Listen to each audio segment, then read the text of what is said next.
Okay, is this on? Hello?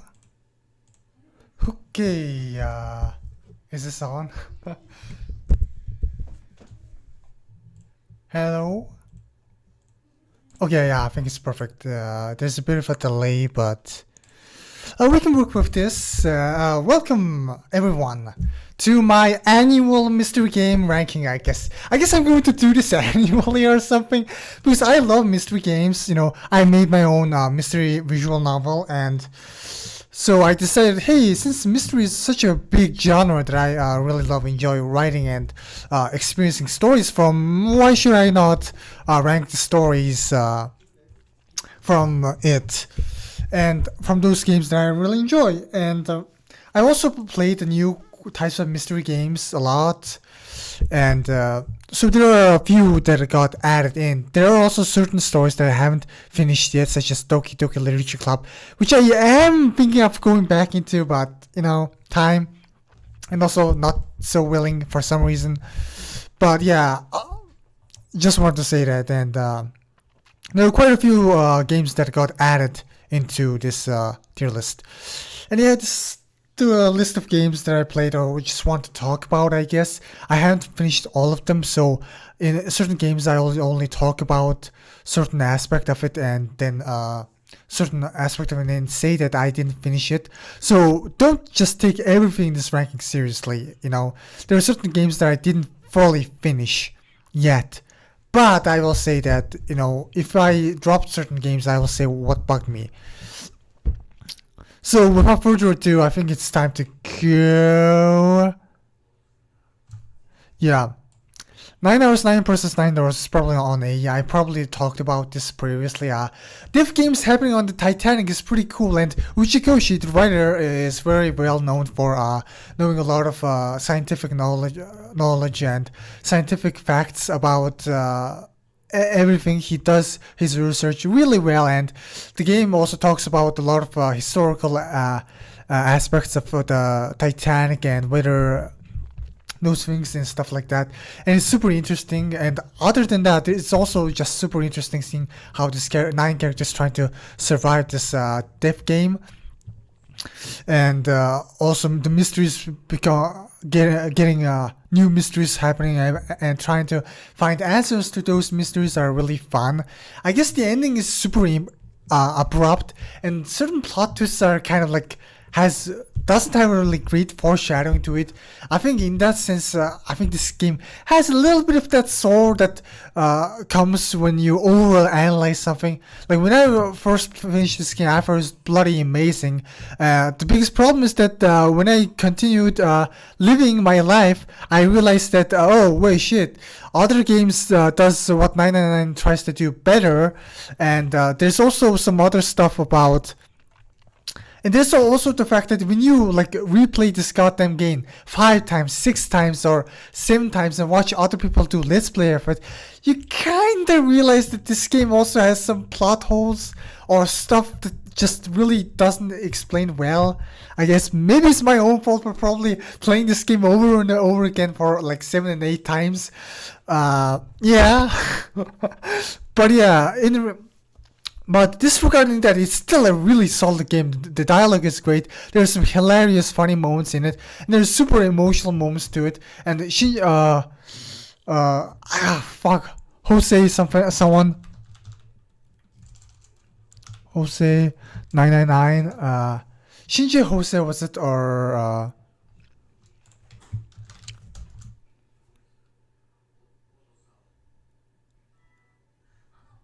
oh yeah. Shinji Hose, yeah. Why did I doubt myself? Yeah, his name is Shinji. Oh, yeah, Shinji Hose was the one who composed the music for this visual novel, and it's amazing. It's 16 bytes. It's something that's fitting for a DS that can be played on a DS, but it's still really good. It's one of the best soundtracks on the DS, in my opinion. Yeah, even better than Ace Attorney's. In my opinion, and Ace Attorney has a few fantastic themes, but I think like a majority of the themes in 999 are bangers, and it also kind of continues on with the Virtuous Last Reward. There are certain murder mysteries that happen in this story, which are really great. But I think the gameplay is also kind of interesting too. It's a puzzle solving, room escape type of gameplay, and it's kind of cool. But it doesn't really connect with the whole murder mystery and the whole general mystery that happens around it. I kind of wish there was gameplay surrounding the general mystery, but it's fine. Honestly, I think so long as the story is good, you don't really need gameplay. The gameplay isn't just, it's nice if it's there. If it isn't there, you just kind of enjoy the ride. That's the thing. Yeah.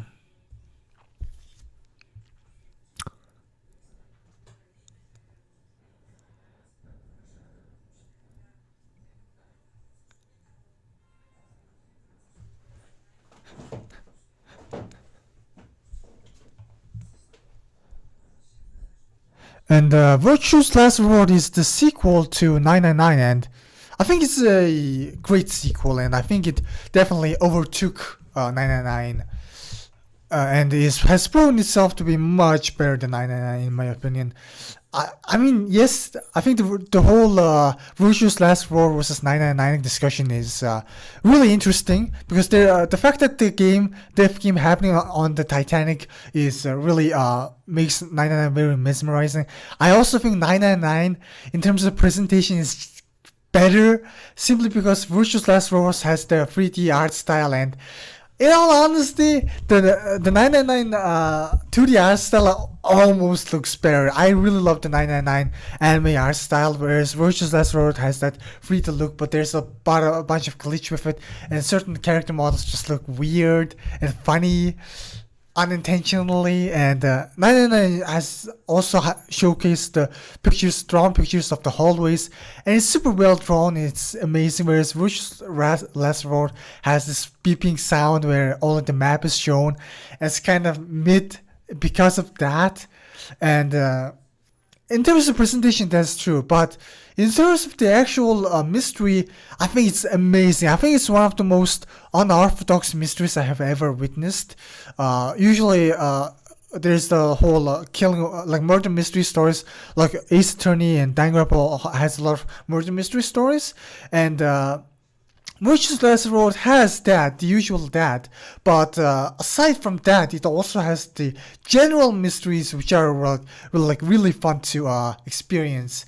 And yeah, the gameplay isn't that connected to the whole mystery, but generally you don't need like super hardcore mystery in order to have a satisfying mystery story.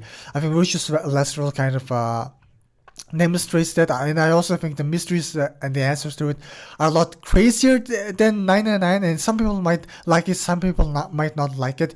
It's definitely a much more crazier story than 999, much more there are much more crazier twists to it, and when you have some crazy twists, there's going to be a lot of jumping logic and a lot of sci-fi-ish elements to it, and some people like it, some people don't like it.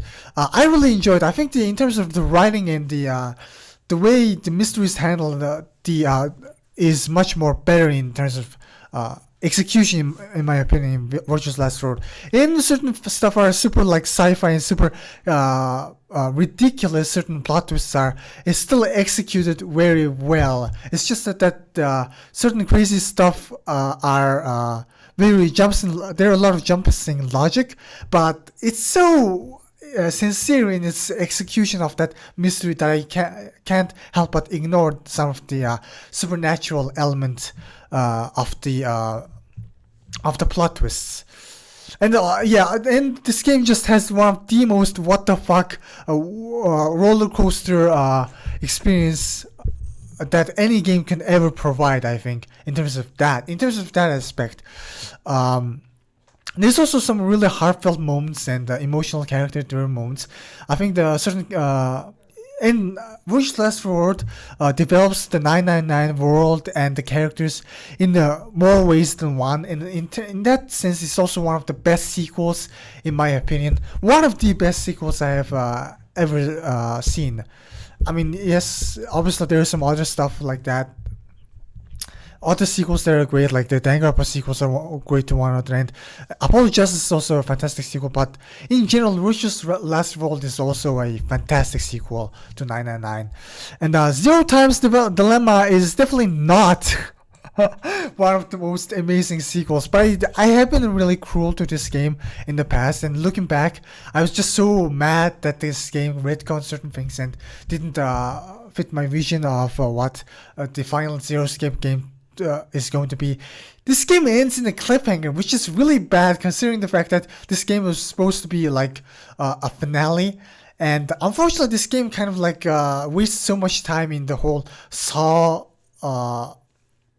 Saw themes things, and doesn't really delve into the human psychologies, and like it doesn't conclude the characters' progression in a satisfying way, in my opinion. But like it's fine. It's still a really enjoyable game. It's a death game, very brutal death game compared to the other two. Like the other two is pretty brutal, but this game is also pretty brutal too on its own, and because of that, it's also like crazy. And there are certain advantages that this game has over the other things. I think this game has great 3D animation. It's not that great. It's very janky in a sense, but I kind of respect it. Even if it doesn't have that great 2D art style of 999. It still has animation to it, and even howsoever jank sometimes the models and the animations do look, it still looks great. It has good animation. It sometimes doesn't look great. It sometimes looks really bad in all honesty, but the animation is still respectable. And a lot of the sci-fi-ish elements to this game gives out is there, and it does feel like a Zero Escape game in the sense that Uchikoshi is just putting it down his Wikipedia knowledge onto the players, and you learn a lot from this game, just like how you learned from this other two game. Not as much, but it's still like you learn to a decent extent. And I think this game unfortunately kind of also a bit plagiarizes Virtue's Last Reward and 999. And it's also unfortunately a bit dumber than Virtue's Last Reward and 999. Its plot twists are kind of dumb, even dumber than the Virtue's Last Reward. Like at least Virtue's Last Reward has a meaning to its plot twist, whereas this certain plot twist in Zero Time Dilemma kind of exists just to be a plot twist to make the player go whoa, but other than that, it just doesn't have a lot of weight under it, unfortunately. But despite that, I still think it's worth a shot. It's still a nice story that has quite a few heartfelt moments. It has a heart during certain scenes, and I enjoyed it for what it is. It could very easily go to B, honestly, but there are quite a few really good stories in C that I have to talk about. AI The Somnium Files is it's basically the spiritual successor to the Zero Escape series, because it's written entirely by the same guy who wrote the Zero Escape series, Uchikoshi-san, Kotaro Uchikoshi-san. And in my opinion, I think he evolved, because there's a lot of things that AI The Somnium Files kind of commentates on the Zero Escape series. Then it kind of like twists and supports the expectations of the Zero Escape fans, and tells a very sci-fi-ish, but somewhat sci-fi but also grounded type of story, which is really impressive. I think one of the more grounded sci-fi-ish type of stories are really interesting in my opinion, where it doesn't go all balls to the walls like maddening like something like Zero Time Dilemma, but it also has certain sci-fi-ish elements to it that seem somewhat believable, that in my opinion at least. And I also think the characters and the drama surrounding it are fantastic. It's a very human story about a detective who has amnesia, and he's trying to look after this girl who he adopted, and it's a super heartfelt story. And he's also trying to save this girl, this idol girl, from being killed.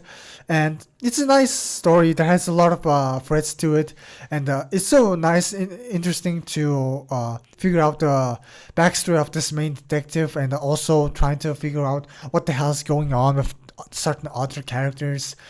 There's also the classic Uchikoshi sci-fi Wikipedia article discussions where characters talk about it, but it's still just there to be cute, and yeah, it's not as heavy as the other stories, but I still really like it for how grounded and how meaningful it is to people's lives, and how emotionally rich it is. It still has the emotional richness of 999 Virtuous Last Word and 010, and in some ways even surpasses that, the emotional aspect of it. In some ways, but yeah, it's still like fantastic. And also, like, the 3D aspect and the 3D animation and the soundtrack has exceeded expectations. The production values of this game is absolutely fantastic. I could easily put this above Virtuous Last Reward, but I don't know, I think I just have a really soft spot for Virtuous Last Reward, and it's like bleak tone, and the plot twist that happens inside the story. So I think AI Disarming Files is just there, and that's about it. And yeah, it's a fantastic game, and if there's any game that is more fantastic than the AI Summoning Files 1, it's the sequel to AI Summoning Files Nirvana Edition.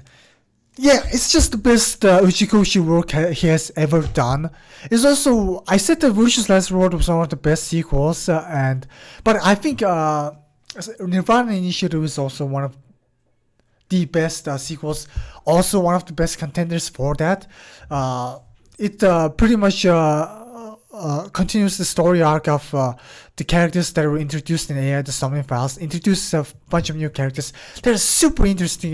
These new characters also like surpass the AI The Summoning Files OG characters, in my opinion, in the hardware, and the new characters are amazing. And also Mizuki, the little girl, is in the sequel and is the main character in the sequel, and she's super amazing in the sequel, and it's great, and all the other characters introduced in the first game get their progression in this game also, and it's also fantastic. And in terms of like the emotional themes and the social commentary, and just the commentary on like the very understanding of life, religion, and the people's own emotional mentality and psychology, it's so amazing. It has like reached so much peak. I talked about this game in a previous video, but it's just a fantastic story that you need to experience for yourself. I think the AI The Summoning Files series is just amazing on its own right. I think Uchikoshi learned a lot from his creation of the Zero Escape series, and he demonstrated what he learned and used that in the AI The Summoning Files, and not only use it in that, but also add on to it a lot. And I think the Dreamscape series, dream sequences are also really great in Nirvana Initiative. It was very experimental in the first game, but it became super solid and super fun in Nirvana Initiative. And I think Nirvana Initiative also has a lot of sales. I mean, a lot of budget to it, and it increased the production values that are present in this game a lot compared to the first game, even more than the first game. The action scenes also improved immensely. So not only does this game have like amazing story and the mystery is also fantastic too. I think one of the best mysteries happens in it that is related to the way the player experiences the story. I think was an amazing twist, one of the best Uchikoshi twists in my opinion that happens in Nirvana Initiative, and yeah, it's really something else.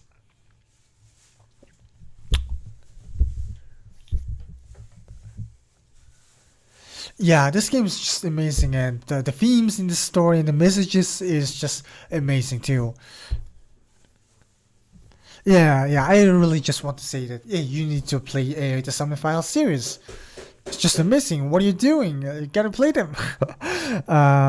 Okay, let's talk about Ace Attorney. Okay, the The OG Ace Attorney is cute. I think it's one of the beef parts. I didn't play Rising from the Ashes. That case is so long, and I'm watching other people play Let's Plays of it. So maybe if I like get a feel like it and I want to like continue it, I can easily like watch those, and those can like those seem really interesting mystery in my opinion. Despite that, I still played the first four cases, and I think they're pretty solid. I still don't think I like it more than 999. I think the thing about this game is that it is the very first Ace Attorney game, and because of that, the mysteries are really simple. Like they spoil the culprits, and the fun of the game isn't about solving the mystery. It's about pointing out the lies that the culprits and the witnesses say during the trial, and you kind of take them down on their statements, and that's fine and dandy at all. But at the same time, I kind of feel like it doesn't feel that amazing in my opinion. Like a bunch of liars are here, and they lie over and over again, and you expose their lies. And while that's fun, it also kind of doesn't progress the story in meaningful ways, and it also kind of makes it so that the justice system is super incompetent and dumb, because they keep letting these witnesses and culprits come to the trial and just lie out of their ass like 5 or 6 times, and they just keep believing these liars over the defense attorneys. And it just, why is the justice system in Ace Attorney so dumb? It's kind of has that, but I think other than that, it's also kind of like the mystery is super not that interesting, I guess. The first 2 cases are kind of mid. The first case is kind of fine, but it kind of drags. Holy shit, it drags. And the 4th case is amazing. So the first 3 cases are cute. You know, they're nice. They're a good time. But compared to stuff like these, it's not that fun in my opinion. And but despite that, it's still a really solid experience. It's solid, but I still like these more. You know, it's understandable. And yeah. But it's still like the 4th case just makes everything fantastic. I think the 4th case just ties the Edgeworth's Phoenix and the characters really well, and it's just a really great case. And the 3rd case, while a little bit dragging, is still a good case in my opinion. The first 2 cases are all right. They're mid, I guess. Justice for All, I think it's actually somewhat worse than the first case of Ace Attorney, in my opinion. You know, it's just my opinion, I guess. But yeah, I think the thing with this game is that this first tutorial case is almost worse than this one. I just don't like the way they did it. And the second case is actually kind of good. It's kind of good, and it's super heartfelt. But I always felt that the second case was kind of easy. The first case has some pretty annoying characters and has a really funny answer to the mystery. It's not as bad as people say, but I don't think it's as good as Turnabout Samurai. And the 4th case is overrated. I think the fourth case of this game is better. So I think Justice for All is a little bit worse than the first game in my opinion, or at the very least on par with it. I think Franziska is kind of funny, but I don't know. She's not that as good as Edgeworth in my opinion.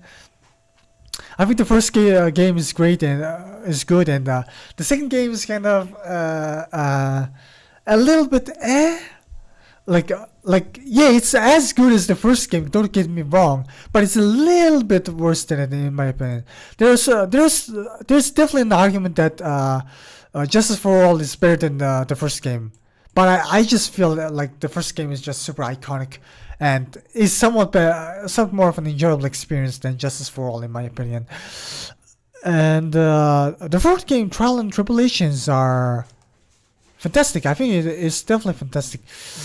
Yeah, I think it's around here. Yeah, I think this makes sense. I think Trial and Tribulations has a really great ongoing story, and it definitely benefits from that.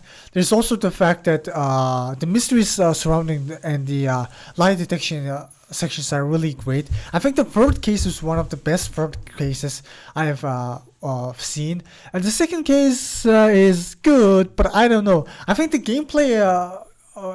It kind of pissed me off in Trial and Tribulations. Basically, what they did is that during certain sections, you have to present the profile of certain characters to certain people, and you don't know which one it is, and there's no logical ways to deduce it. The logic to deduce it is so hard. Yeah, it's just so hard, and it's very easy to get stuck on certain things. And there are certain parts in the second case where you have to press a witness on certain parts in certain order, and it's just a mess. The gameplay is kind of weird, and it's super hard for no reason. Yeah. Because of that, I have a little bit of a short memory because of that. But other than that, it's fine. The story is actually really good. The final case is one of the best cases in the entire series. And because of that, it easily pushes it forward. But for the first case and the fourth case, while being short, is still a really solid cases. One of the best first cases in the game, I think.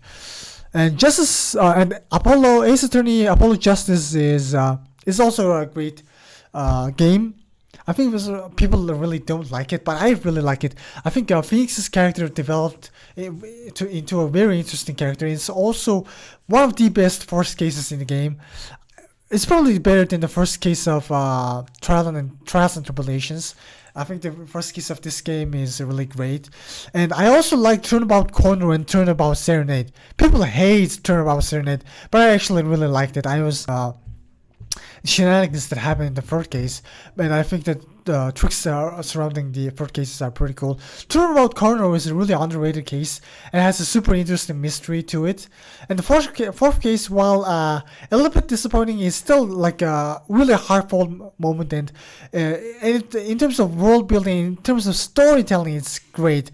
In terms of mystery, not so great, but it doesn't have to be like that, It's not as great as the final case of Trials and Tribulations, but it's still a really solid fourth case. I really enjoyed it. And yeah, there's even an argument that Apollo Justice is even better than this, but yeah. Okay, some interesting facts.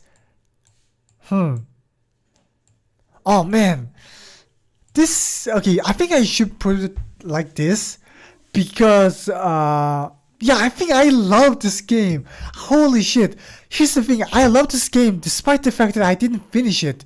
Like, this game has just heart, It tries to... Basically, Shu Takumi, is the original writer, and he wrote this game, and the game takes place in the past, way before the events of the Ace Attorney series took place. But despite that, the story surrounding it is just amazing. I love the political aspect of it, how Japan was the super closed space, and now they're trying out this new justice system, and the main character goes to Britain, and in Britain he learns about this new justice system, and he defends all these suspects and defendants, and it's super nice, and the characters are super endearing. I love the interactions within it, and also the mysteries are super great. I think the first case of this game is fantastic.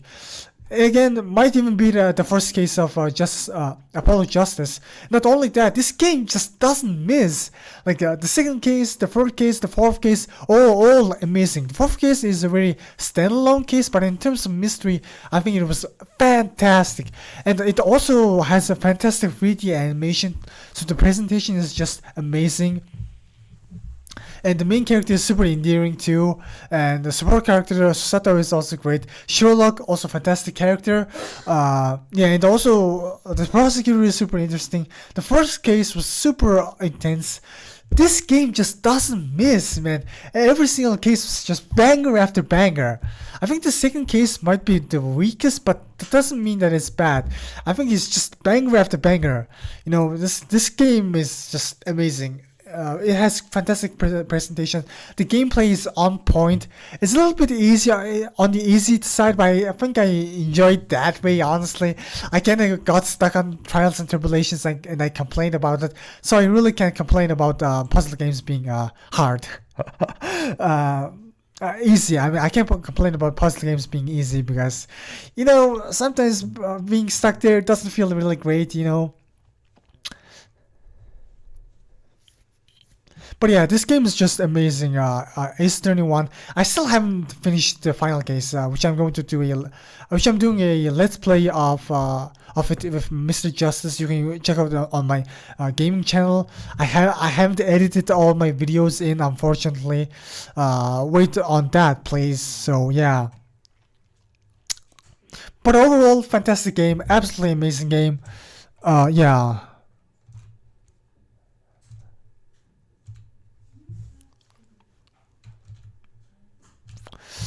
Yeah, that's about it. And I think, oh yeah, I definitely should. I was afraid that I didn't put it here or something. I like investigations. I think it's around here. Maybe it's around here, but I don't know. I think I really like. I haven't finished the final case. For some goddamn reason, I just can't finish the final cases of certain games. I think I need to. I'm currently watching a let's play of Nico B that he's doing, and I think I am going to continue watching that. And yeah, I'm really looking forward to watching that, and I need to continue watching that because the story is great. The Miles Edgeworth fantastic character and the mysteries surrounding that are cool. I really enjoyed the first case, and it's definitely. Yeah, I think I actually enjoyed the first case more than the first case of Apollo Justice. The second case is great. The first case is fine. The second case is also like a little bit simplistic, but it's still like great. The second and fourth case simplistic, but they're nice. They're still really solid cases. The fourth case is also great. The fourth case is kind of I predicted it, but it's still a solid case in my opinion. It's still a really fun time with it. Mystery stories are really fun. Yeah, it's just solid mysteries. I really love mystery games. I just can't get enough those good Ace Attorney goodness. Maybe in terms of like the pure mystery solving, it might even be there. Yeah, I know. I think every time like 999 comes in, like the feels come in, like the Junpei moments, and like I think in 999 has a really good feel moments to it. So I have a really big big feelings towards the characters and the story surrounding 999. So it's really hard for me to rank. Like in terms of like my head is saying that the investigations is better than 999, but my heart is saying that 999 is better. So yeah, but also nostalgia.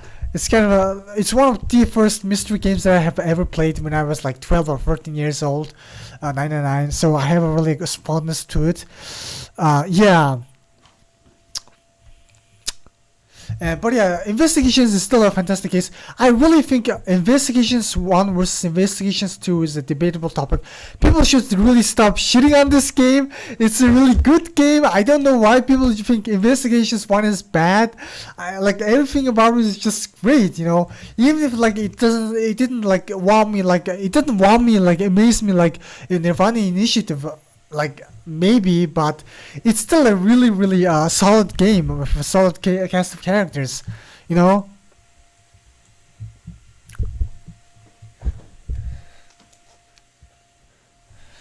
Yeah, it's just a really great game. Huh.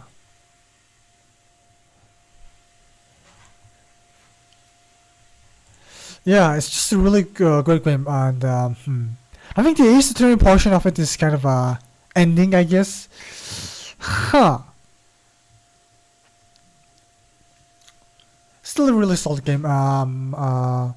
Corpse Party is the thing that the story that I played. But here's the thing: I played this game when I was like so little, like after 999, and I almost finished it, I think. But oh man, I don't know. The thing about Corpse Party is weird because I don't think it's that great for mystery. It's just really good at jump scaring you, I guess, and it's also like super horny, I guess. So in that sense, it's just a really fun time of teenagers going around this haunted mansion, making dirty and horny jokes towards one another, and like, and then dying, and then the ghosts chasing you. I think the horror element of Corpse Party is just more better than the mystery elements. But then again, I think the horror genre in itself is just doesn't stand alone. It always goes hand to hand with the mystery genre, in my opinion. Which is why I also think 999 is a fantastic horror story. I also think AA, The Summoning Files, and Nirvana Initiative to an extent are great horror stories as well. You know, people might disagree with me, but I still think, despite the goofiness, I think these two are great horror stories. I think 999 specifically is also a really fantastic horror story. And Corpse Party is definitely good at horror, but I think more than horror, yeah, it's just horror and just kind of like, unfortunately, it's just not that smart, you know. It's not as smart as Ace Attorney, it's not as smart as Zero Skip and A to Summoner Files, and even some of the like deep messages that the story tells is not as great as AI to Summoner Files or Virtuous Last Word or Great Ace Attorney. I think the messages surrounding the Great Ace Attorney is just something that I really vibe with, you know. There's so many like emotionally intelligent and meaningful truth that Great Ace Attorney like kind of talks about and showcases in its mysteries. And Corpse Party doesn't have the same vibe as them. It's just kind of like horny and super scary, and then the kind of fucked up shit happens, and the kind of crazy random shit happens. There are certain mysteries, but it's not that impressive in my opinion. But it's still like a fun ride, I guess. Yeah. Wait, this is my game, but I'm going to talk about it later. Let's talk about Danganronpa. Huh. Yeah, I wonder how well like I like about Danganronpa. But here's the thing, like Danganronpa has really good. The first game has really good emotional value, but the mysteries kind of suck, not gonna lie. But at the same time, the mysteries in the Ace Attorney 1 also kind of sucks. Like, they spoiled the culprit in Ace Attorney 1 all the time, and the mysteries are super simplistic. But I think Danganronpa 1 also has that, but it also has this self-awareness. At least Phoenix kind of like realizes that the culprits are super evil, and he realizes that, and immediately he catches on that who's the culprit. Whereas with Danganronpa 1, like the characters are super dumb, but then again, Kyoko kind of is super self-aware. So in that sense, I think I actually kind of really like Danganronpa 1 more than Ace Attorney, simply because of that. I think Ace Attorney's mysteries are super simplistic, and the lie detections are kind of cool, but it's also sort of hit and miss. Sometimes I also feel like the mystery is super obvious, but like the justice system is just super superficial, and they kind of force Phoenix to like interact with these witnesses and force Phoenix to like point out the lies, the bad lies that these witnesses are saying. So as a result, it kind of feels like it's kind of dumb. Whereas with Danganronpa, you don't have that forced bullshit of, oh, this justice system is flawed and blah blah blah. So you have to like point the lies of this, the bad lies of this witness info. The evidence, there is no evidence that the defendant did it, but you know the justice system is corrupt. Therefore, you have to defend this defendant info. All the evidence against the defendant is circumstantial. Whereas in Danganronpa, at least. I mean, yes, there are certain like dumb characters saying dumb shit, but at least as soon as you prove that the characters are being dumb, things kind of turn around, and as a result, the mysteries are also kind of really complicated. Yeah, the mysteries are not that bad. If anything, I actually think in terms of pure murder mystery and logic, Danganronpa 1 is actually better than Ace Attorney 1, and even better than A Justice for All in certain circumstances. Yeah, huh. But yeah, that might be the case. Maybe Justice for All is maybe like this, but I don't know. And I also think that the Danganronpa 1 story is still really great. I think the heartfelt emotions that Makoto experiences and how like this whole Speak Academy treats the students like objects and how they treat talent more than anything and how it backfires into this character's mentality is, the social commentary is there. Truth about society and people's psychology and true nature is also, there. So in that sense, I really enjoy Danganronpa for in that aspect, and Danganronpa 2 improved that aspect. Not only does Danganronpa 2 have amazing mysteries, it has fantastic characters, and the psychology of the characters are just super interesting. I really enjoy it, and yeah, it's around here, I guess. It's super debatable. Like these four games, like maybe with trials and tribulations, it's super debatable which one is over the other. Like it's super debatable. But I think Danganronpa 2 was a huge step up from Danganronpa 1. It has the similar themes that Danganronpa 1 had going for it, but it also like is super aware of it. And there are characters like Komeda and Hajime that discuss this topic over and over and delves super deep into it. This topic, and it's super nice because of that. Whereas I think the talent versus nurture and like talent versus true self kind of mentality kind of existed in Danganronpa 1, but it's always sort of has been a backdrop in the Danganronpa 1, whereas in Danganronpa 2, certain characters, I'm sorry, there's like certain things I'm saying has is spoilers, but talking about Danganronpa about spoilers is really hard. But there are certain characters in Danganronpa 2 that just really are obsessed with this topic, and they just discuss this topic non-stop. And yeah, I think Danganronpa 2 kind of expands on the themes of Danganronpa 1, and also expands on some other themes, and because of that, it just feels like a really more engaging experience. The characters just talk about the themes a lot, and it's super nice because of that. And speaking of stories that talk, Danganronpa V3 has always been my S tier, and it has always been in the S tier a year ago. Nothing has changed since then. This game just has that amazing truth. It's just the pinnacle of the Danganronpa experience. Like yes, you can create a story where with better visuals, like the Somnium Files Nirvana Initiative has more production values. It has an amazing soundtrack, and it has 3D animations and cool fight scenes. So compared to Danganronpa V3, its production values are much better. But I think in terms of the heart, in terms of the truth the story is trying to tell, Danganronpa V3 cannot be beat. It's just a masterpiece in terms of that. Like every single case in this game is just bangers after bangers. Not only is the mystery like kind of crazy hard and complex and hard and super creative, but also every single case has this themes of messages and this truth that is trying to convey to you.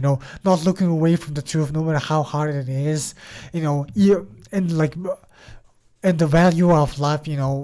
Is your life more valuable than other people's? What makes the person's life valuable, and like getting over death, and trust versus doubt, types of this logic, belief versus doubt, and truth versus lies, and reality versus fiction.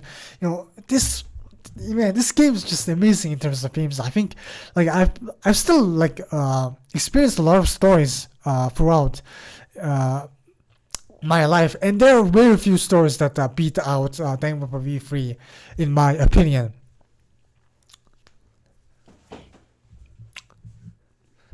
So in that sense, yeah, Danganronpa V3 is just amazing.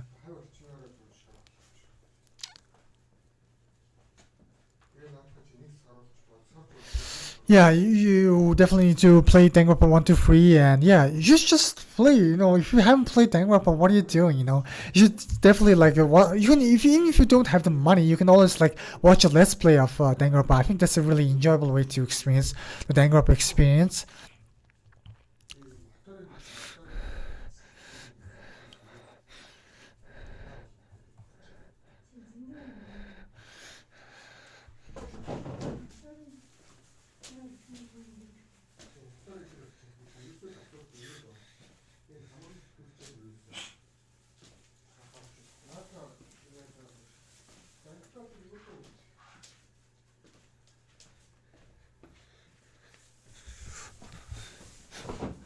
Yeah, people just need to pay more attention to stories like Danganronpa and AI to Summon Files. I still can't believe AI to Summon Files is not as popular as Danganronpa. It's kind of crazy. Like AI to Summon Files has better production values, and in terms of story, I think it's on par with Danganronpa, as you can see. Yeah, like they're eye to eye one another. Like I think A to 7 Files Nirvana Initiative is eye to eye with Danganronpa V3, and A to 7 Files 1 is eye to eye with Danganronpa 2, and yeah, it's just a fantastic story. The stories that are not that fantastic, unfortunately, are like Danganronpa 3D anime. I still don't think my opinion on it changed. I think it's nothing on it really changed. I think the worst aspect of Danganronpa 3D anime is that it retcons so much from Danganronpa 3, and it also kind of like simplifies certain things. Like they made certain characters in Danganronpa 2 to be goody two shoes, which was clearly not the case. And certain retcons just contradict Danganronpa 2 so badly, and it's not great. Like at least the corpse side isn't even that bad, but it's kind of like hard to put this here because it's just schlock, At least Zero Time Dilemma had certain emotional scenes, whereas the killing game that happens in the future side of Danganronpa 3D anime is just schlock. It's just schlock. So yeah. Whereas the spirit side, it just contradicts Danganronpa 2 so much. It contradicts Danganronpa 1 and it contradicts Danganronpa 2 so much, and it super streamlines a lot of things. It's just kind of dumb, Danganronpa series was never dumb. It's so funny that Danganronpa V3 is super faithful to Danganronpa 1 and Danganronpa 2, and it completely neglects the things that Danganronpa 3 even says. The freaking brainwashing videos. Come on, guys. Oh man, Danganronpa 3 at the anime is so dumb. And speaking of Danganronpa, Eden's Garden is interesting. Some people might say that you should not put this story about Corpse Party, but I don't know. I think here's the thing, Eden's Garden was a really fun experience, but at the end of the day, it's just a prologue of a story. At least with Corpse Party, as cringe as it was sometimes, it's still sort of like a full story, and I kind of got a full story out of it. Whereas with Eden's Garden, it's kind of like, yeah, this game would have been amazing if there was if this game had wasn't just one chapter long, and this wasn't even like a fantastic banger of a chapter. It's just chapter 0. There's still so many mysteries to it. There's still it's just a story, We just got barely introduced to the characters, and we solved this mock trial, by the way, not an actual trial. At least Danganronpa V3's first case is a masterpiece on its own right. Whereas with Eden's Garden, feels like a mock trial. It's just a trial that helps you to prepare the characters in the game, and I'm glad that it didn't rush, because I think a story getting rushed makes it feel weird. Also, I think if a sequel to Eden's Garden and a new version that comes out, it can easily go. Who knows, maybe, because I can really easily tell that the writers who are writing the Eden's Garden are really talented people. So if they stick to this project and make chapter 1, because the current version we have is just chapter 0, and not a whole lot happens in it aside from the fact that the characters get introduced. But if the characters and they don't have that much development, unfortunately, we just kind of sort of see them as people, and we got introduced to 16 characters, and we have funny social commentaries, which are really nice, by the way. The social commentaries were really nice. So in that sense, I almost want to put Eden's Garden above Corpse Party, simply because Eden's Garden, despite being chapter 0, also has a lot of nice social commentaries and really funny moments and great interactions. Whereas with Corpse Party, it's just it has that, but it's super anime, and characters are super simplistic in my opinion, and it's just super horny, and that's it.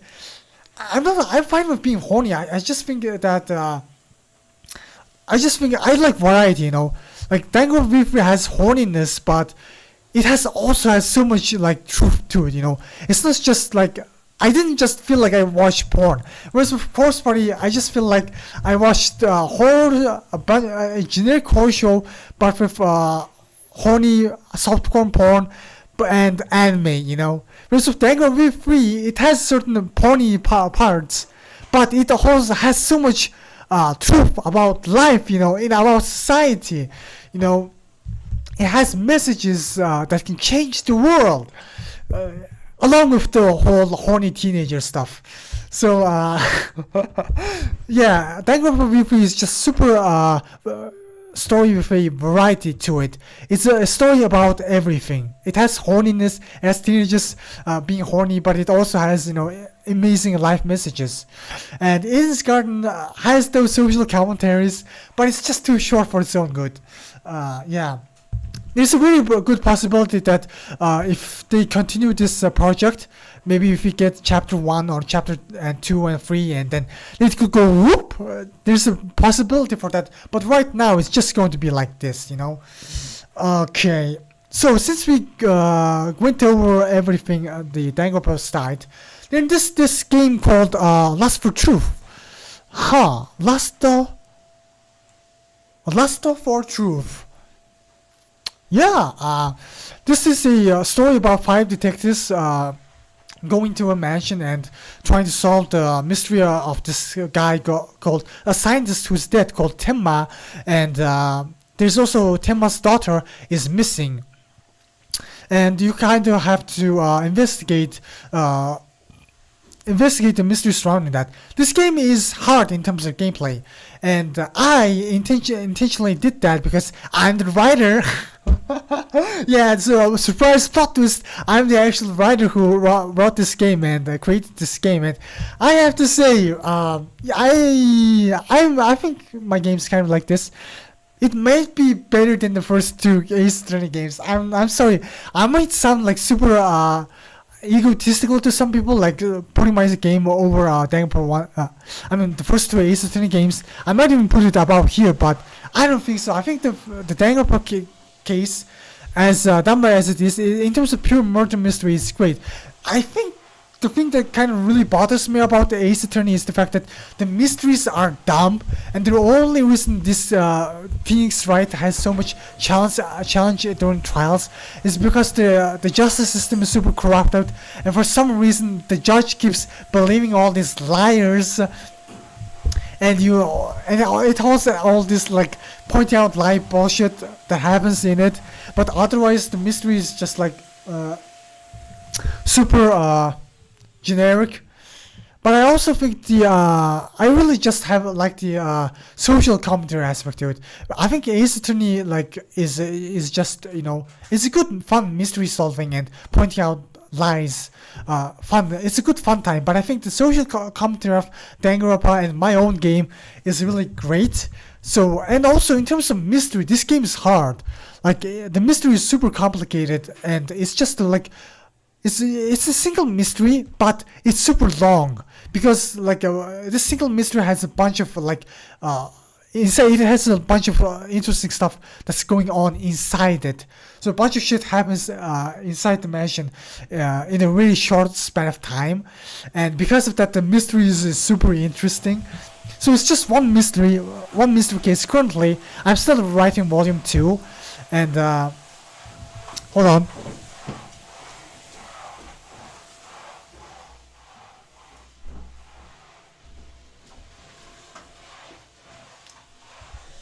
And because of that, it's just like really fun to solve, in my opinion. Like if you're smart, you can definitely see certain plot twists happening from a mile away, but it's still like pretty challenging trying to trying to answer the gameplay, trying to play the gameplay, and I think the gameplay is also like super fair. There's no time limit. There's no trying to shoot the freaking people's statements like Danganronpa. You just look at the evidence and the alibis, and you think and you present the evidence.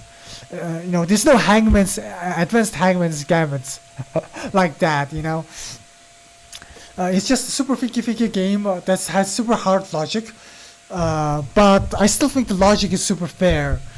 And even if you get stuck to it, you're kind of stuck because you didn't read certain things, And yeah, it's definitely harder than Danganronpa 2 and Ace Attorney, but I think there are certain parts in Ace Attorney that during the investigations you just get stuck because you didn't know to present certain evidence to certain people. You won't have stuff like that. So in that sense, I think Lust for Truth is easier. But yeah, it's still a really challenging mystery. That's if you like really want to test out your deduction abilities, then you should definitely play this game.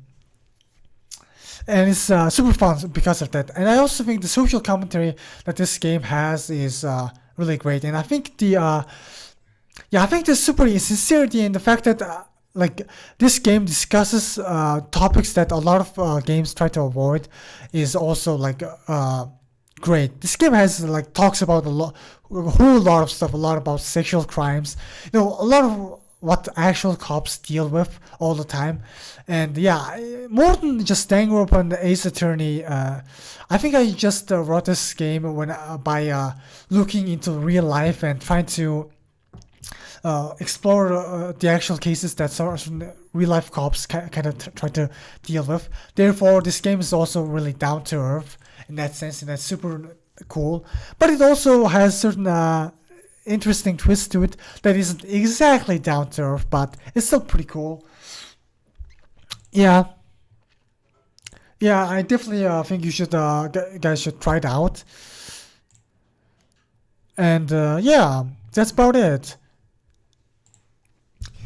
I think I pretty. I think I rated this game really highly. And I'm currently writing volume 2 of it. This one game that I really want to talk, the Zodiac Trial. Holy shit, this game is amazing. Yeah, I'm kind of wondering.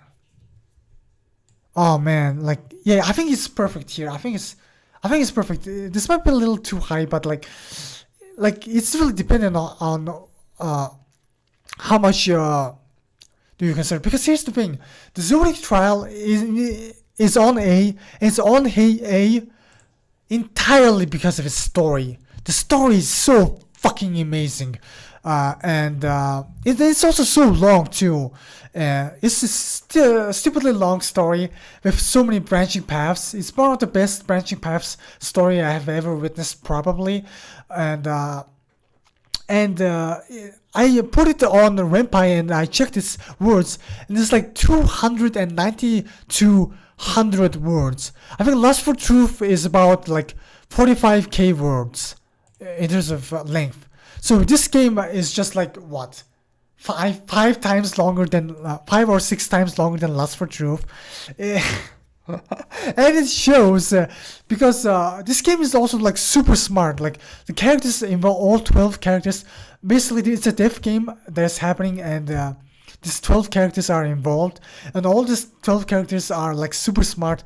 And it's just like it reminds me of Death Note so much, in the sense that every character is so smart, and they try to outsmart one another in the death game.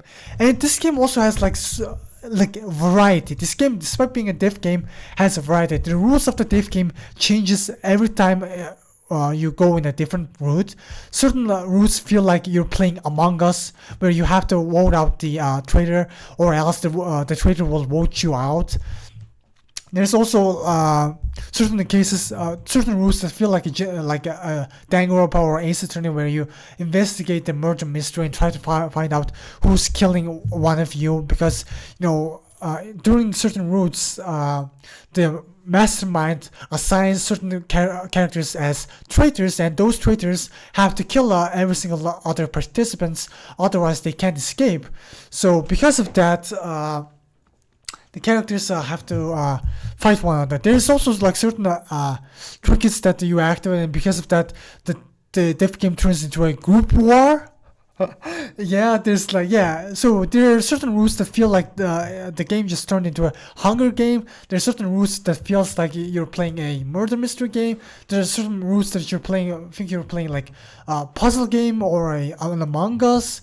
And one of the things about these multiple route games is the fact that because of the writers spending so much time on the true ending, because of that the multiple branching paths, the true ending kind of ends up becoming like mid.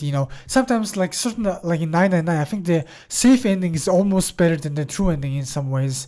I think Luna ending in Virtue's Last Reward is almost better than the true ending in my opinion, almost. So in that sense, the Zodiac Trial might have face a similar issue, but that's not the case. This game is so big and it's so long and it's so amazing. Like, holy shit. Like, the story is just amazing.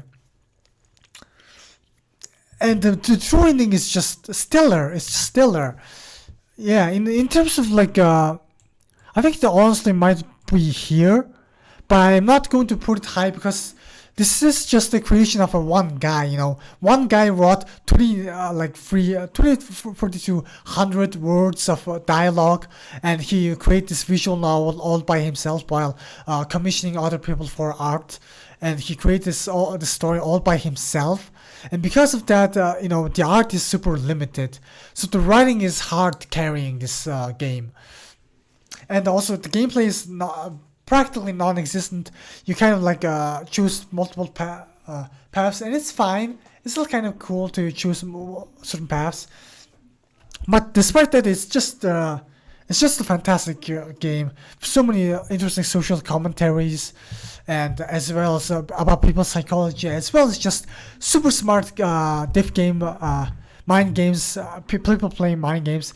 And in this game is just insanely creative at murder plots. Like, certain characters are super big brains, and they create certain murder plots that are super insanely smart. And it's just it's just so good. This game is smart. This game is smart as fuck.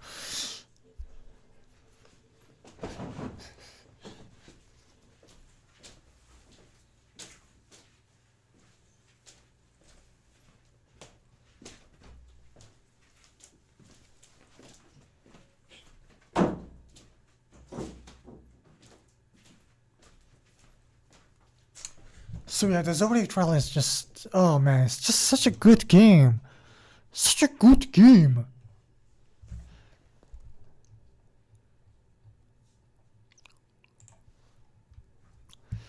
Yeah, I'm just going to check my stream, see how it is.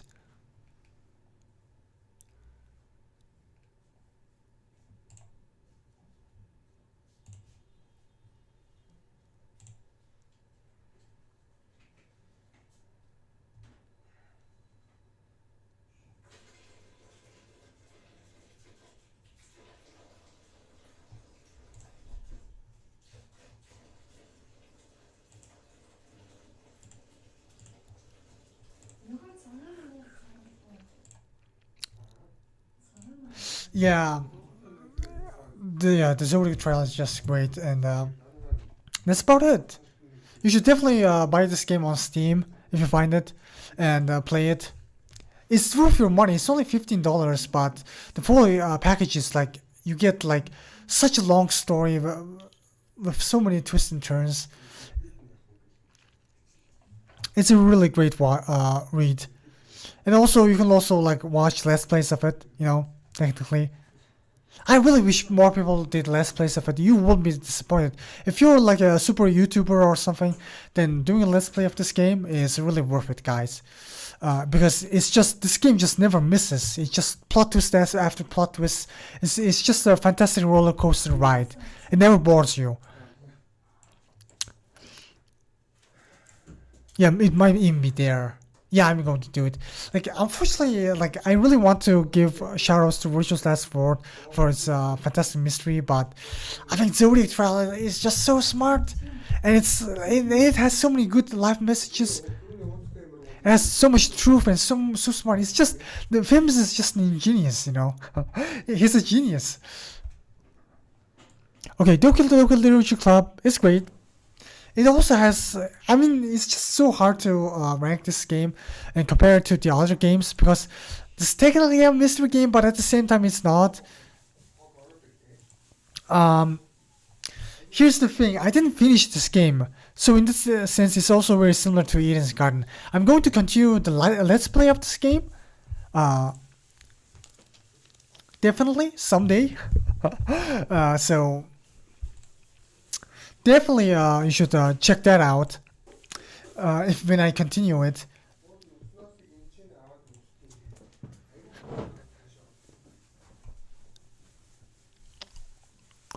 And yeah, and I think it's kind of like hard to rank specifically because I haven't gotten really far into it. Currently, the main character is just interacting with these four girls, and the four girls are kind of like kind of trying to be a super attention attention whore, I guess. They're trying to want they want the MC's attention on them, and like we kind of learn each character's psychology. And yeah, it hasn't gone. Shit hasn't hit the fan yet, and but still, even without shit hitting the fan, it's just a really nice, cute story about characters, talking about poetry and their like life and their understanding of literature, as well as their emotional states. Mm. So in that sense, it's great.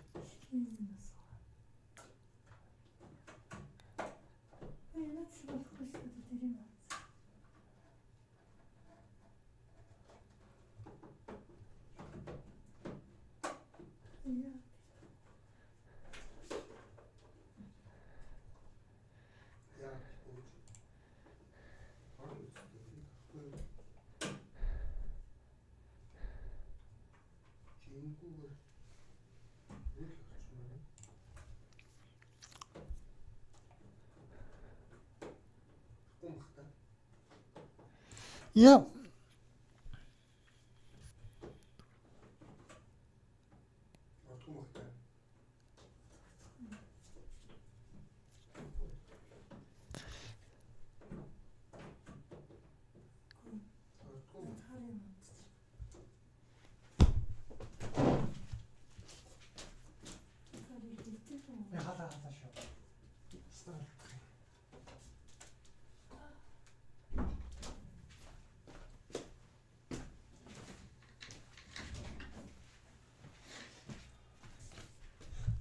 Okay, so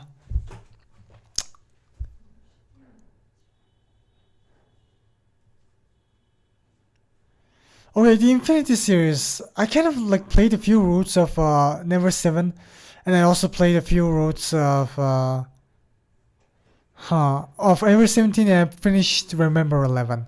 So the Infinity series are kind of meh, honestly. Oh man, Never Seven. Never Seven is kind of boring, in all honesty.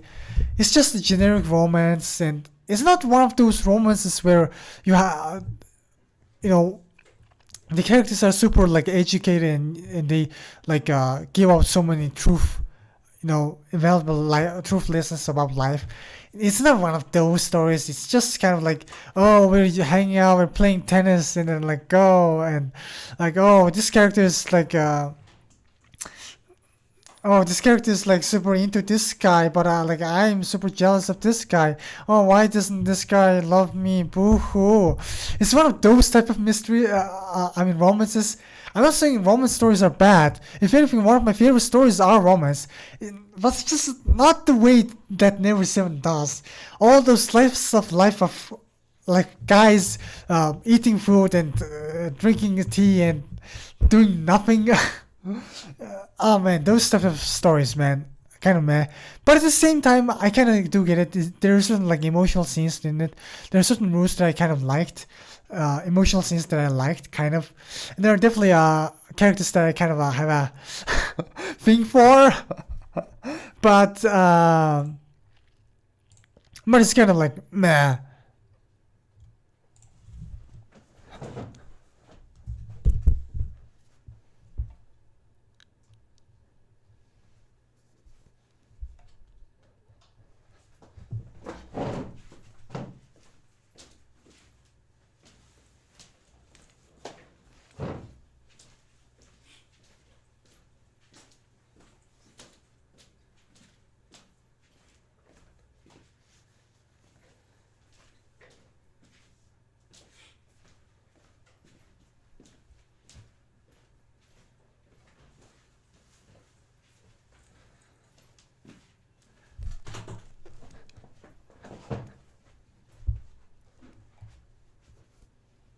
So yeah, in that sense, it's kind of like, huh.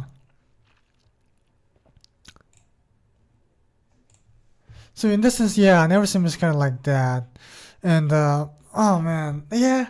I guess I never really finished the story, but like, there's definitely certain mysteries surrounding it. It definitely starts like interesting too. Like, 7 days later, our main character might die, and that's so his realization. But until that 7 day, you're going to dick around and flirt for other characters and like mess around a lot, and just ghost hunt and like do a bunch of nonsense. The pacing is so slow. Oh my god. So in that sense, it's kind of like whatever. I was still kind of like worth playing, I guess, in some ways. But I don't know. I think this game is just kind of like not very interesting story wise. It's not like it's still so hard to say it's like bad because technically nothing's wrong with it.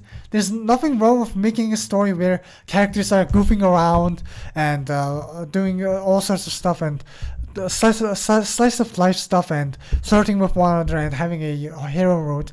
That's basically every single visual novel. I think the thing about the story is just it just doesn't you know, have that great emotional truth or some sort of super gimmick that are super valuable to me.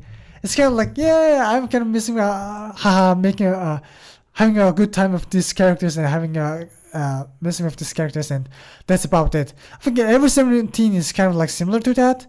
I only got one route of it, but this game also has that sci-fi element and the techno babble of Uchikoshi is known for, and I definitely think that's very interesting. I only got one route of it, but I think it's better than Never 7, sort of, kind of. But I really shouldn't be talking about games that I haven't finished. Basically, Ever 7 is just a story about the 7 people or something that are trapped inside the aquarium underground, and there's also like super mystery surrounding it. Like there's some ghosts going around. I think I didn't finish it. I really did not finish it. This game also has this horrible bad pacing. It also has that super super slice of life moments where the characters just can't stop talking about their about the video games they play or like the foods that they're eating, and it's just the pacing is just so slow. Nothing like happens, and I don't mean it in the same way as like Vinland Saga, second season of Vinland Saga. I really enjoyed the second season of Vinland Saga because it has just so much great truths about people's own psychology, about people's life and how they live, and also very educational. You know, the thing with Ever 17 is that it's not even that educational. I think Remember 11 is also really great at education, but aside from that, it's just not very educational. It's just kind of super slow. I wasn't really into the whole information that was inside the story. So like, there's really not that interesting, especially Never 7. I really wasn't interested in the things that Never 7 was trying to tell. It was something that I already knew, or it was something that was so generic that everybody kind of knows. Whereas Ever 17, it has information and techno babbles that are unique to only Ever 17, and it was still discussing about certain interesting topics, but other than some Wikipedia articles, it's not that engaging as a story. And Remember 11, I think, is great. Maybe it's around here, kind of. Yeah, I think I kind of really like it, Remember 11, as soon as time goes on. It's very educational. This is also why comparison is kind of like bad, you know. I think Ace Attorney and Danganronpa kind of like help you in educating you in terms of murder solving, and Lust for Truth definitely educates you in terms of that.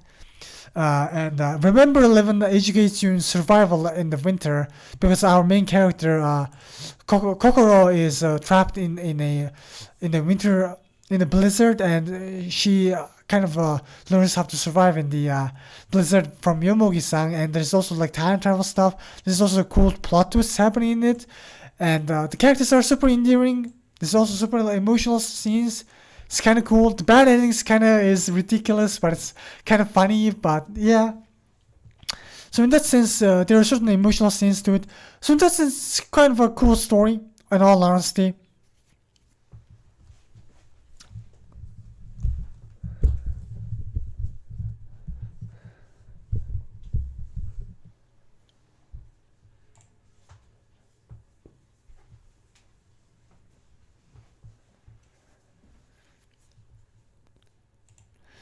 Yeah. So in that sense, it's kind of cool.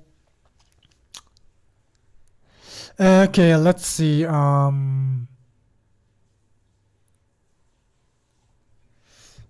I'm kind of wondering, like, I was thinking of like, yeah, ranking my story even higher or something like that.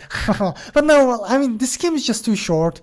I mean, remember, there's definitely a good thing about writing a long story. If unfortunately, when you like write a long story, you really need to make sure that you're not repeating yourself. You really need to make sure that your story has enough interesting and engaging content. Unfortunately, Never Seven is just very repetitive, and the content it has is slightly lively, and it's super uh, basic stuff that everybody knows. You know, basic oh, I'm eating food, blah blah blah type of stuff. It's just not very educational in some ways. It's just not very truth. It doesn't give you out any truth that your people could be interested in. If you remember 11, at least it gives out survival advices and interesting time travel theories. And I'm kind of into it that, if time travel technically isn't real. Whereas the Lust for Truth is, it's mostly about real stuff. And remember, 11 is also about real stuff, and it also has certainly heartfelt emotional moments. And I think Never Seven has certain emotional moments, but I think it's kind of lacking also.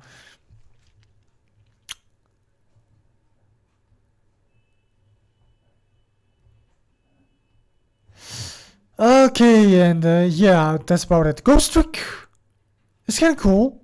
I was really enjoying it, but unfortunately, I didn't finish it. Um, yeah, I don't remember much about it. It has great animation and it's super fun, but I didn't finish it. The problem is that I didn't finish it. The gameplay is also really great too. The puzzle aspect of it is really great. This is also why comparison is such a bad thing, because I really don't know how this game should be compared to other games, because the gameplay is just one of a kind thing.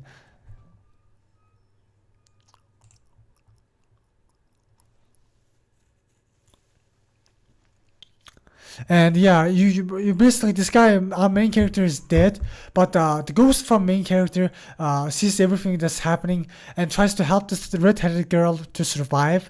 And our ghost guy can, like, whenever this red-headed girl dies, he can go back in time in 5 minutes and try to save this girl from dying. And using this ability, our main character kind of manipulates objects in order to save this girl's life. And the gameplay is super intuitive, and in the characters and the like the art style and everything, the jokes and stuff like that are super endearing. I love this game. It's such a goofy, fun story. Oh man, but I don't know. I think I just also really enjoy Ace Attorney a lot, and I also didn't finish Ghost Trick, so can't really rank it high, unfortunately. And her story is also very interesting. I didn't also finish it, unfortunately. The thing about her story is that, well, it's just a story about. It's a very interesting mystery, because we're basically told, we're basically inside in front of a computer, and we're supposed to search out prompts and listen to this person's interactions and this what this person says, and this lady is testifying to a police member or something. We found footage of that, and this lady is a suspect in the murder of her husband, and we only get the testimony of this lady and nothing else. And that's one of the biggest issues of this game, I guess. We just only experience everything from Hannah's story, so it is kind of impressive in the sense that this lady is acting. Her acting is super well made, super good, and she's acting very well. But at the same time, it's just her carrying this entire game.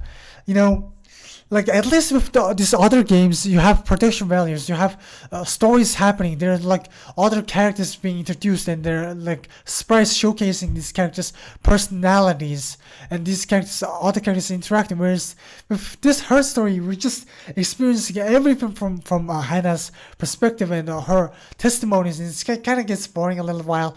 And also the mystery is kind of like fine, I guess. It's super down to earth. It's really super down to earth, but at the same time, like it's also super like under. It doesn't get answered a whole lot, and I also didn't fully finish it. So there's that. There's also the fact that the gameplay, while interesting, is also has its flaws. When you have so much freedom, the unfortunate fact is the fact that you have no way to guide yourself in a more to make it so that the mystery is solved in a interesting or fun way.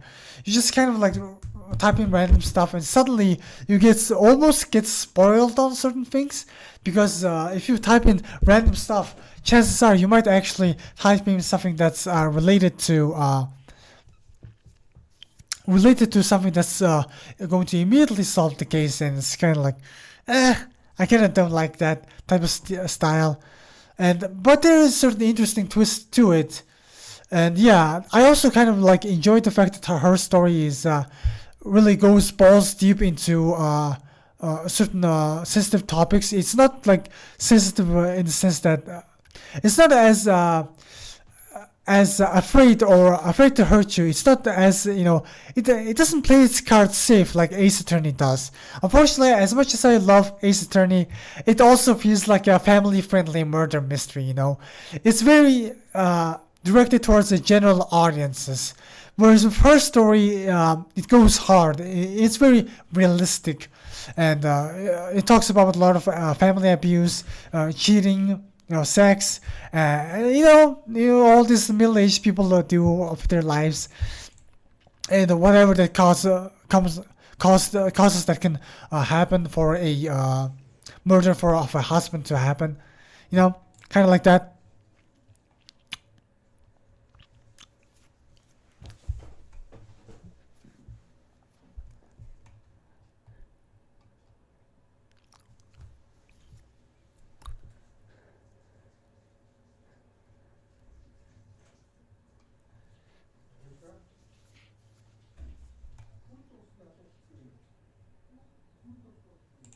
Yeah, it's super interesting in that sense. Yeah. Hotel Dusk, room 215. Okay, this game's kind of very endearing. It's very similar to Ghost Trick and Her Story, but holy shit, the gameplay is so aggravating. Oh my god. I probably should finish playing this game, but unfortunately, very similar to Remember 11 and Never 7 and Ever 17, the pacing is goddamn slow. And worst of all, the gameplay is so obnoxious. You have to solve these puzzles, and you have to run around the entire hotel trying to find a checkpoint to make the story progress. And because of that, you can just like get stuck very easily. I think something like Hotel Dusk deserves something like a let's play watch. It's much better to watch a let's play of the story than actually like playing this game, because holy freaking fuck, man. The pacing of the story is just so slow, but at the same time, I kind of like find the story very endearing. The main character is just a police officer that's kind of traumatized by his past events and is just roaming around on this hotel and just talking to other people. And it's just super nice, wholesome story. I kind of like that. And yeah, and there's also like certain many characters that are introduced that seemingly are not related to one another, but becomes super connected to one another as the story goes on. And it's a super nice story. I think I really want to continue playing this game, but I think I'm going to watch a let's play of this, because the gameplay is super obnoxious. You have to like use an actual Nintendo DS, and every time you like do a small action, you have to play gameplay. Every time, like when a character gives you a wallet, you have to press something on that goddamn wallet. And I can't blame this game. This game is just so cute, and and they pay too much attention to the gameplay, unfortunately. Like sometimes having a lot of gameplay is just obnoxious, you know. Unless that gameplay is like super fun and super engaging, having a lot of gameplay is almost like worse, you know, especially when it makes it too hard. Whereas like a lot of these puzzle games, you can get stuck and it's just like, oh man, it's just so hard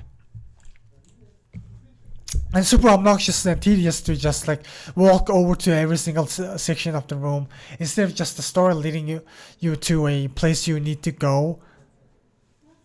It's also very slice of lifey, like every never seen, but I definitely stopped at a point where the mystery was getting interesting. I don't know why I stopped. I just do. I'm going to continue playing this game, so my opinions will definitely change. And no one has to die. I talked about this. This game's great, but it's also super short. So in that sense, it's kind of like unfortunate, but it's still a really worth a shot game. You know, it's just 1 hour long, honestly. But it's super emotional. It has a interesting mystery to it, and the plot twists are amazing. But at the same time, super short story. Yeah, and Paranormal Sight is a very interesting game that I haven't finished. That I'm currently watching a Let's Play of Nico B. That I'm going to keep on watching because this game is just so interesting. Like it has a combination of it makes me remind me of like classic detective novels, but at the same time like the mystery is super interesting, and also like the music is great, and the cinematography is also great too. The art style is also fantastic and engaging. And other than that, this game is also like reminds me of JoJo's and Death Note, where the main characters get this curse powers, and if they use the certain curse, and these curse powers activate and kill another person when its condition is met. So in that sense, it's very similar to stands of JoJo's and Death Note. And the characters are super smart, and they're trying to use their curse abilities to hunt one another. There's also like murder mystery hunt of mysteries that happened in the past, and also mysteries that happen in the present. And yeah, there's like mysteries and mysteries after. Like this game just really good at asking questions. You know, I think in that sense. Games like that is just super engaging because of that. You know, it has a lot of plot points that are going to be answered in the future, and I'm super engaged by it because the characters are super engaging and interesting. There's super many emotional, and there's like super many mysteries that are involved. There's like so many different plot points and going, and it's just super engaging. I really want to continue playing this game. Watching a let's play of it, I guess, at least. So yeah, you should definitely look forward to that.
Yeah, so in that sense, yeah, this is a fantastic game, and the writing is just so great. Holy shit!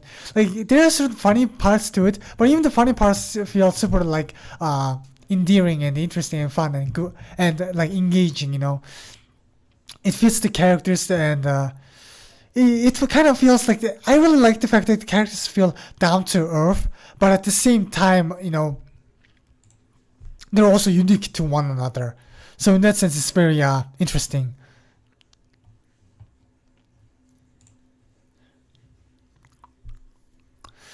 Yeah, so in that sense, I'm really looking forward to this game. The only reason it's not high is because I haven't finished it. Like, I still really enjoyed it. I might if this game keeps on being good, and even if the answer to the mysteries are even better, then it might go whoop like that. But currently, it's something like this.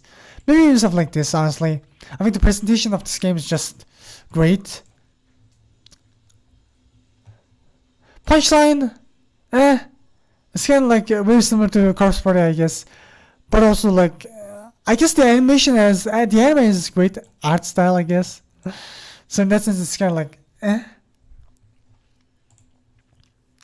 And the only reason it's kind of here is because this isn't a game.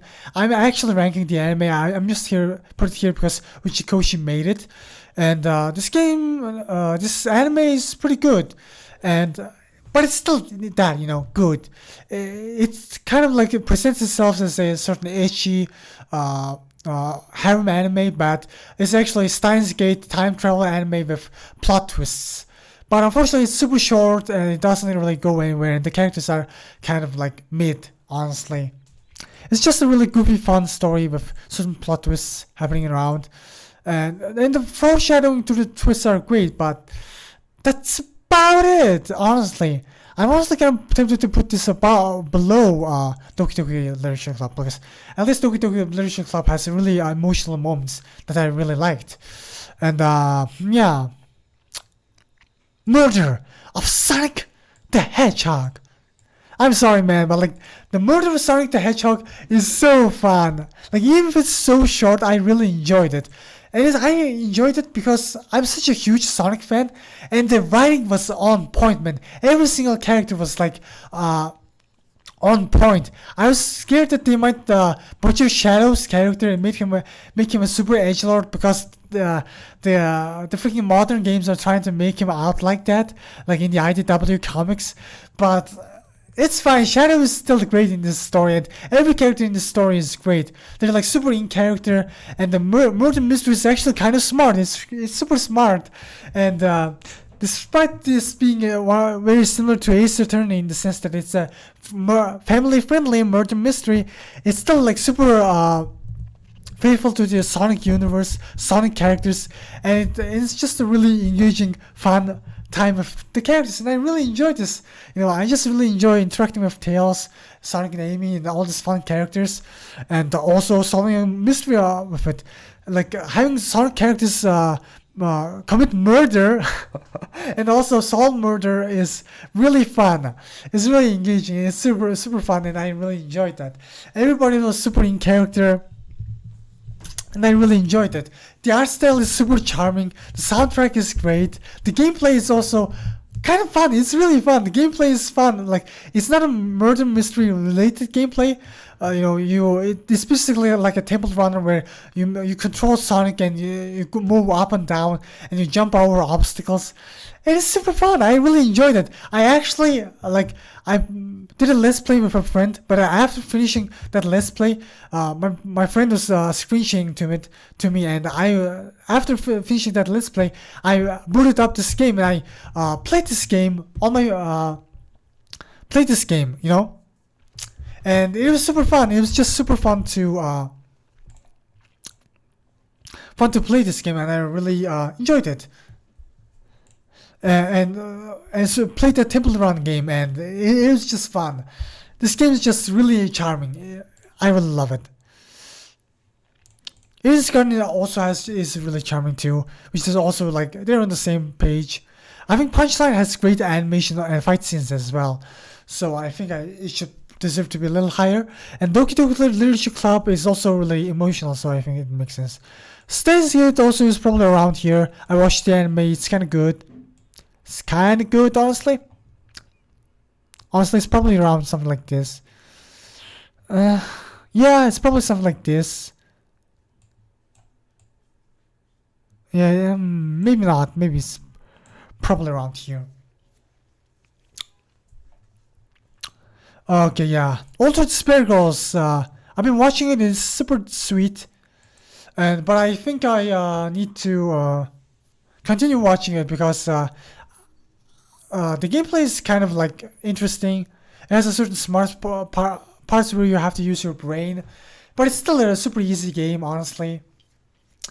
And also this, but I think the characters and the character interaction writing, as well as the themes, are super interesting too.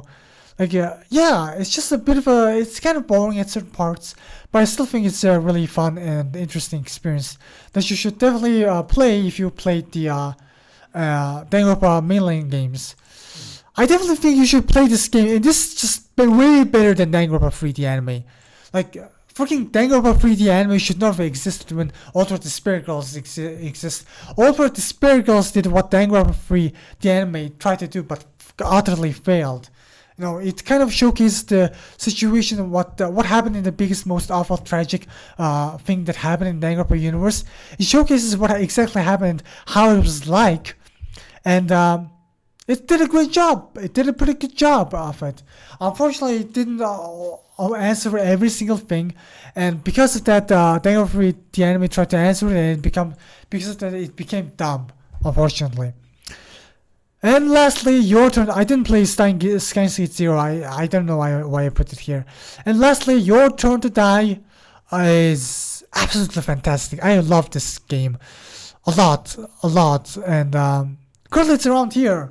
This game is super emotional. I really enjoy the characters and how they're developing, and the story is also getting super interesting. There are certain characters that got introduced midway, and they are also super interesting. The drama surrounding the characters and the emotions have been super interesting, especially towards the end. Not that the game was any bad at the start. It was still great, but it was just setting things up. Now, like the current in my playthrough, I think this game is being super interesting, and it's so fun. It's just so fun, and I really enjoy. I'm currently really enjoying watching the Let's Play of this game. I have so many Let's Play to do. Honestly, I'm kind of tempted to just do a live stream Let's Play of watching other people play a Let's Play, watching other people's Let's Play. I guess I don't know how it will work, but I kind of wish. I think I'm going to do it. It's a very experimental thing, but I really, really want to do it. I just feel kind of bad trying to plagiarize other people's works like this. Yeah. But yeah, otherwise it's fun. It's fun. It's really great.